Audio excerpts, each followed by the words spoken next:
Here we are at Kimmel Lookout. Hi, Jimmy Kimmel. Hi, Love Kimmel. your show. Jimmy Kimmel. We loved your show. Not sure when that'll come back. Yeah. Beautiful here in central Pennsylvania today, as you can see. Might be a rough day, but either way, we'll make it through. Here it is, Thursday morning.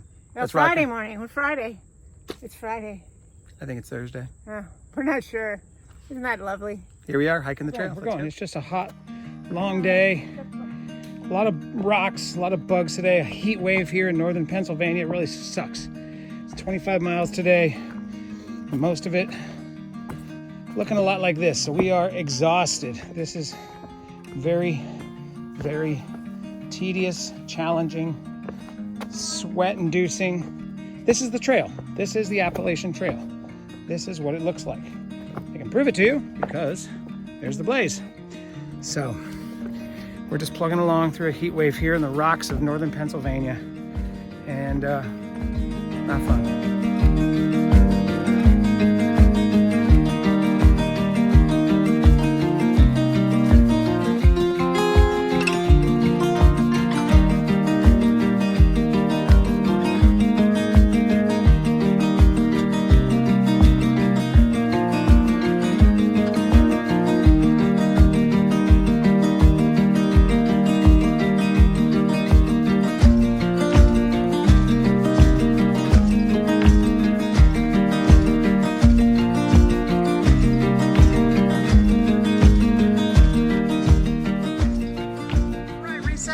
Part of the country. Why don't you tell us what's going on right now? It's called a late summer severe thunderstorm, aka downpour,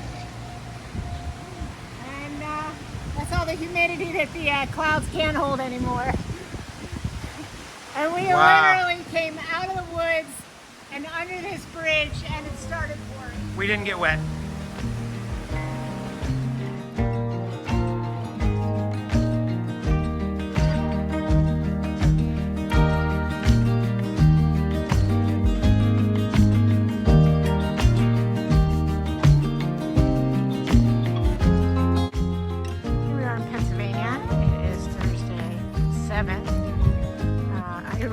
Called this morning at 501 Shelter Friday the 8th, so I don't even know what day it is, but that's cool.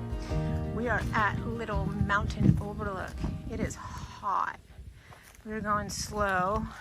It's not as rocky as it's been, which is awesome. I'll walk you out to this overlook here, out into the hazy heat, and see what it looks like. We're dodging little pointy rocks. We've only had one little boulder field today, which is great. I'm only doing 12 miles today. We've been doing big miles and it's kind of taking its toll. So we're gonna go to the KOA in Jonestown today. But here's the view. I'm gonna look out for snakes here. Hold on a second.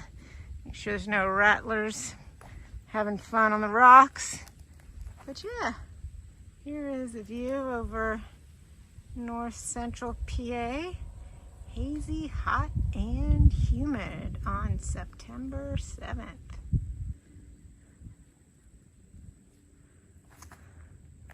So yeah, we're gonna head to the KOA. We got about maybe 4 more miles, maybe 3.5. Hopefully get there soon. It's probably an hour or so for us, maybe 2. But severe thunderstorms for later today. We should be safely at the campground by then. Get ourselves a Wendy's Frosty on the way. You know, here on the Appalachian Trail, a lot of people like to have campfires when weather permitting. It's cold out, or we just like to get around the fire and tell stories. Often people don't have enough fire starters, so a lot of people leave paperback novels behind. Here's an example. This one says, as a reminder to anyone who might show up at the shelter after, fire starter. Not this page. Keep this page as a reminder for campers that come along. But I'd like to read to you a couple sentences from the first section, most recently non-ripped out section that has been set on fire by Brenda Novak. We don't know the title of the story. We just know it's written by Brenda Novak. Page 33. His words ran together as if he was drunk.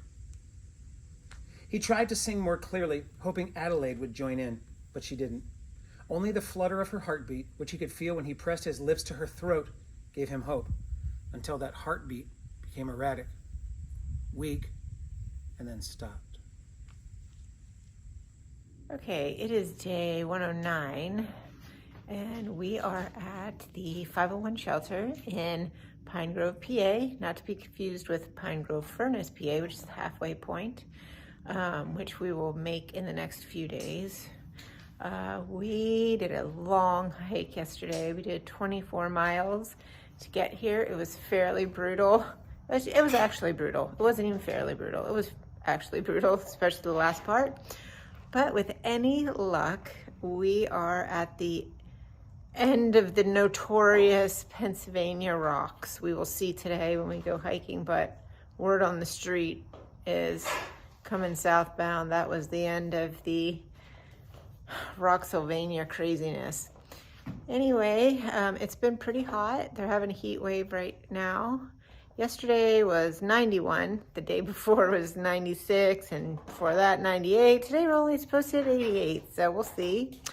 The arm's doing better. I found a new use for my long-handled spoon that I use. No joke, can I see your spoon for a second? The long-handled spoon. Guess what I use that for? Anybody who's had a cast will know. You're not supposed to stick stuff down the cast, but we all do anyway. So long-handled spoon works very nicely for scratching. Yeah, so anyway, we are moving on. We are in PA, should be down to my folks in Caledonia within the next 5 or so days. Got a trail angel we might be hooking up with later today for a homestay. And yeah, moving right along. Over and out from the 501 shelter. One thing I wanted to mention that is a big milestone. When we crossed the Delaware Water Gap Bridge, we forgot to mention an important thing. That was mile 900. Here's a video of it.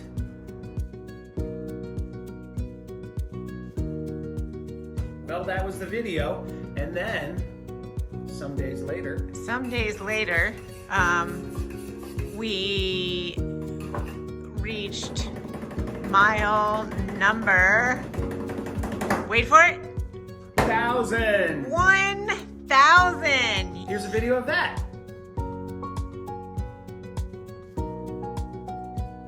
Something else. And that was yesterday. 1,000 miles. 1,000 miles right before we got to this 501 shelter here where we're having peanut butter, banana, oatmeal, and coffee.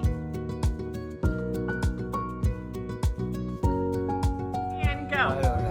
You're on film. I can't wait to meet the next hikers. Love the two that are here right now. God bless them and their families. Have a safe journey. And see you all in the future. Remember what Jimmy said, if I don't see you in this world, I'll see you in the next. Jimi Hendrix. Right on.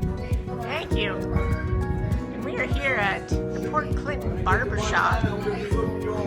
All right. You're at the Port Clinton Barbershop, Port Clinton, Pennsylvania.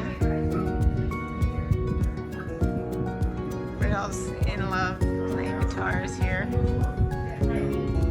We got lots of donuts and coffee and hospitality here in the town of Port Clinton. Well, like I said, it's in the The most amazing candy store slash peanut shop here, the Peanut Store in Port Clinton, Pennsylvania. Tell us a little bit about it. And tell us your name and a little bit about it. So my name is Anna, and I've been here for quite a few years. The Port Clinton Peanut Shop, it started off, well, it's opened up in the 1890s as a general store, like a hitching post. And then somewhere along the line, it turned into a hardware store, always had candy in it. Then it also had, it turned into a candy store, peanut shop, somewhere in the late 60s, early 70s. Then the peanuts came in, and this is the beautiful store that we have now. It's a lot of candy, Nice. a lot of peanuts. We make a lot of this stuff ourselves here. We have our fudge that we make. We roast our own peanuts on this nice old-fashioned peanut roaster over here. We make our caramel corn. Nice. Over here, and our popcorn. We make some homemade chocolate covered bacon. We have a lot of pretzels. Chocolate covered bacon. Where's the chocolate covered We bacon? have chocolate covered bacon. If you follow it this way over here, come with me, I'll show you.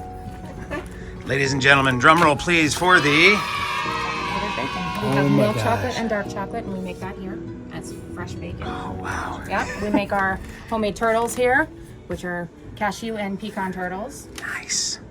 And then we have just a lot of candy. We try to stay as old-fashioned as we can. We love our hikers coming in. We love coming in. I was Yeah. just going to say, Yeah. this has been one of the high points of my trip so Yeah. far. We got I a don't lot see of- much candy on the trail unless it's just generic candy bars that are the king size now Yeah. for $3 I at a mean, gas you can get station. that at any kind of store, right? Right. We try to stay as old-fashioned and old school as we can. I mean, of course, we do bring in some other stuff for the newer generation because they Sure. need to talk when they're older too about how they love the Snickers bars. And Yeah. Such as You know? Bernie bought Yeah, look at every that. flavored We bean. have a lot of Harry Potter items. Yeah, Well, thanks for your time. We really love being here. you're welcome. Thank you for coming in.